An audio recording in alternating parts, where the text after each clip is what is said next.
Welcome, guys. Welcome back to my channel. Welcome back to Minko's Corner. I'm your host. Today we're going to be continuing the series on the Between the Wars. It's a very good series, and we're back in 1919 this time. Today we're going to be apparently it's going to be about planes, guns, and cars. Uh, I don't remember when the cars were invented. The Model T from Ford. I think it was 1919. I might be mistaken on that. But yeah, if you like my reaction, give a like. And yeah. 19, Part 1.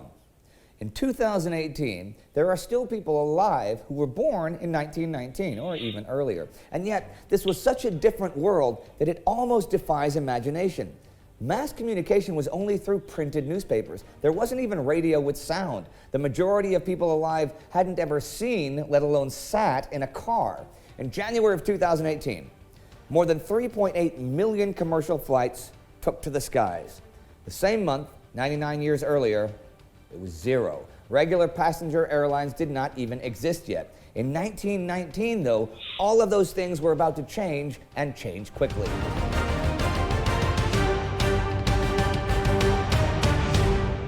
Welcome to Between Two Wars, a summary of the interwar years, from the uncertainty and hedonism of the 1920s to humanity's descent into the darkness of the Second World War. I'm Indy Nidell.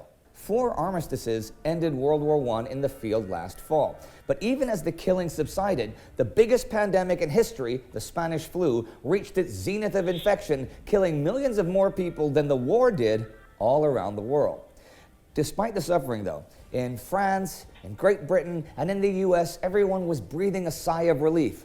With the war finally over for the victorious Allies, a new age of hope, freedom, and uninhibited growth looked like it was in the making. Everyday inventions show promise for the future. It's a promise of mass communication for everyone. This is the year when aviation transforms from a hobby in the civilian world and a novel way to wage war from the skies to a world-altering means of travel. During the war, civil aviation had been banned in many parts of the world.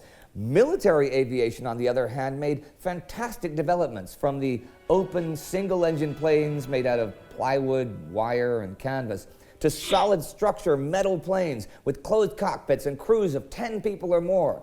By 1918, huge planes like the German Zeppelin-Staaken R-Series heavy bomber aircraft or the French Farman Goliath F. You know that Zeppelin, whatever, the German plane looked really modern, or at least modern. It looked like a plane from the Second World War, not the first. 60 appeared. Now, the F-60 was still in testing when the war ended and never saw military service, but the Farman brothers realized there was a potential use for it.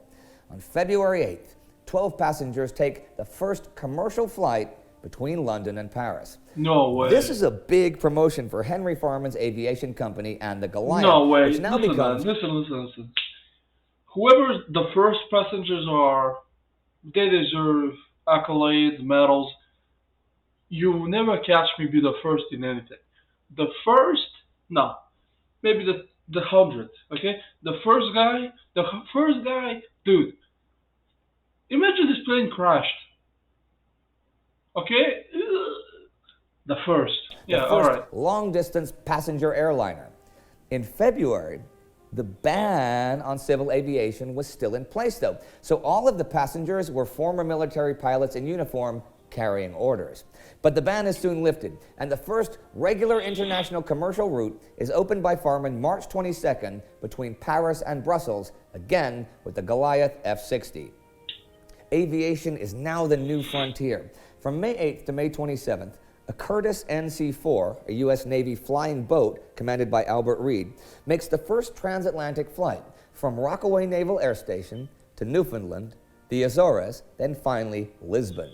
Whoa. On June 14th and 15th, a Vickers Vimy with John Alcock and Arthur Brown aboard makes the first non-stop transatlantic flight from Newfoundland to Ireland. And then there were the airships. During the war, they had been the first aircraft to bomb cities behind the front lines like London, Paris, and Cologne. Now, they're seen as possibly the best solution to carry cargo and passengers over longer distances. From July 2nd to 6th, the British airship R-34 makes the first transatlantic Whoa. airship flight. Whoa, the Zeppelins were not unique to the Germans? That's interesting. I only know, with the burning of the Zeppelin in New York, where it basically destroyed that industry. But they look so cool, you know? They really do look cool. Now, the thing is, the amount of passengers that they can carry is very, very small, but they look cool though. This is also the first westbound aerial crossing of the Atlantic from Scotland to New York State. An airship also causes one of the first major civil aviation accidents when the Wingfoot Air Express crashes into the Illinois Trust and Savings Building in Chicago on July 21st. One crew member and 2 passengers are killed, as well as 10 bank employees who die when flaming debris crashes through the skylight into the main banking hall. But What the the march hell? into the age of air Imagine, your whole life you went to university, you worked your way up, you're like, finally, okay, I'm finally a banker, I'm gonna make a lot of money, and the freaking Zeppelin kills you. Oh my god. And you're not even outside. You're in a fucking building. A Zeppelin kills you? That's how you die? A Zeppelin kills?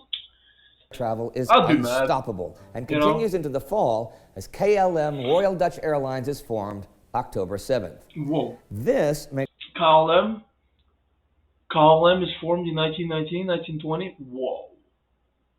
That's an old ass company. KLM the world's oldest airline still flying under its own name. Yeah. In its first Whoa. year of existence, KLM will transport 345 passengers and 25,000 kilos of post and cargo. A week later comes the next aviation milestone when, on October 13th, the Paris Convention relating to the regulation of aerial navigation is signed. The convention decides that each nation has absolute sovereignty over its airspace and can deny entry and regulate flights into and through its airspace. However, each nation must apply its airspace rules equally to its own and foreign aircraft operating in that airspace. These universal regulations, expanded over the years, still make up the framework of the international airline industry today. But the budding travel boom isn't confined to the skies. The Citroen Type A makes its appearance in June, the very first car Citroen ever made. Wow. Producing 100 cars a day by 1920, Citroen is the first mass production auto manufacturer in Europe. This is just one more step, like Henry Ford's in the States, for making a car available to nearly everybody. And mass production will thus lead to mass communication when everybody can travel cheaply and easily. In the autumn of 1918, the foundation for the age of radio had been laid when Edwin Armstrong made the broadcasting of sound practically possible. Until 1917, radio transmissions were only pulses of radio waves, and communication was possible only via Morse code using spark transmitters. This was only on a single frequency and was Talk about a lost skill, huh? Who knows the Morse code nowadays? Unless you're in the Navy, even then, I don't know. interpreted electromagnetically. The next step was sending on 2 frequencies at the same time and switching between them.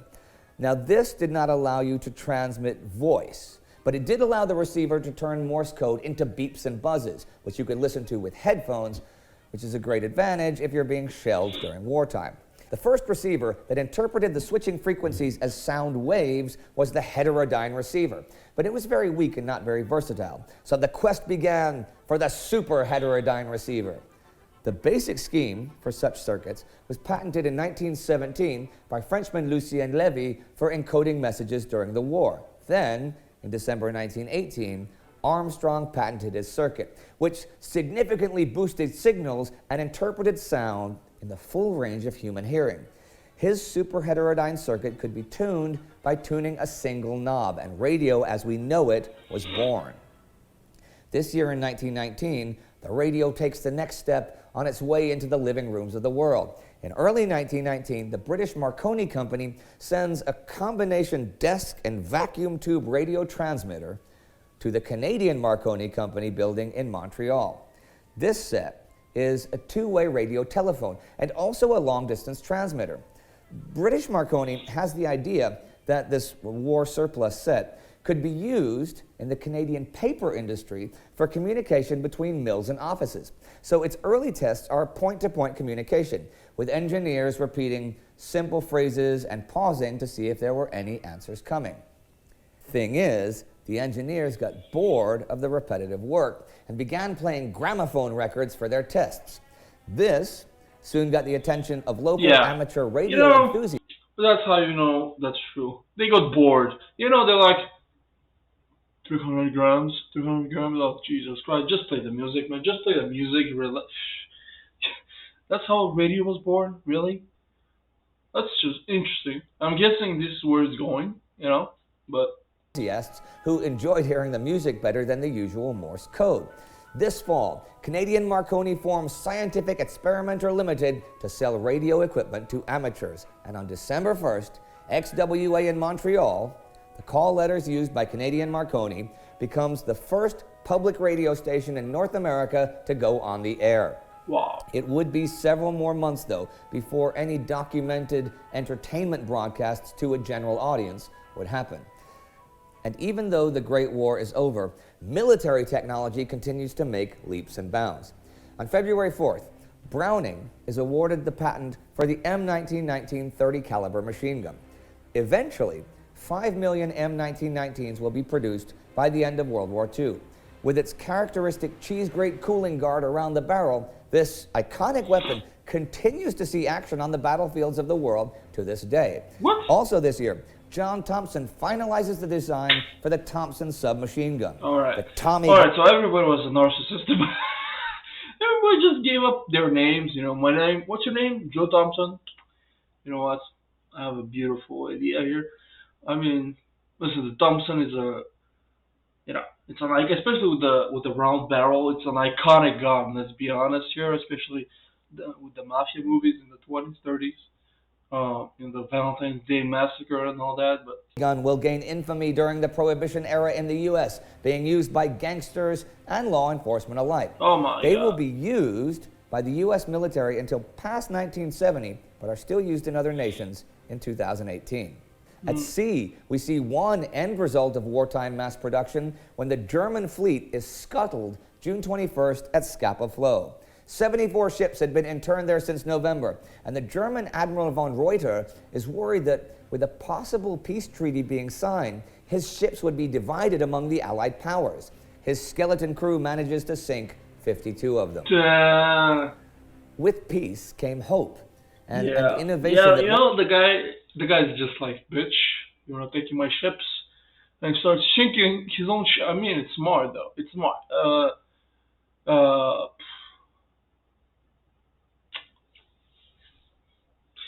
So it's paranoid, but is it paranoid? Is it really paranoid? I don't know. wasn't only meant to kill people or keep them safer on the battlefield. The advances in mass communication, for which the foundation was laid this year, will transform the world forever. Yeah. In the next 20 years, the plane, the automobile, and the radio will not only make life easier to live, they will also be an instrumental part in a global ideological struggle that will eventually erupt into World War II. But it's no wonder that the arms industry continues cranking out new ways to kill and maim in this year of ostensible peace, because so far there is little peace. Although World War I is over, the wars are not over, not by far. In the next part of 1919, we'll look at the wars that continue to rage across the globe, especially in and around Russia. Oh yeah. If you Oh missed yeah. I our was like, prologue on the Spanish flu, you can click right here to see that. To get our episodes ahead of time and to support the effort to make more content like this, join the Time Goes. yeah, this was really good. I personally, I didn't know that that other nations had zeppelins. I thought I know it sounds ridiculous, but I thought it was only German technology. But then they lost the war, so everybody would get the technology anyways. But yeah, really good. I liked it. But yeah, no way I'm getting the first plane to, even if it's to Paris. Okay, I'm not doing that. As for the guys that went the first transatlantic plane, you know what? Take the glory, man. Take the glory. You want your name to be remembered. Here you go. Even though nobody remembers it, but hey, Anyways, guys, I hope you liked my reaction. Leave a like and all that. And yeah, I'll see you guys next time.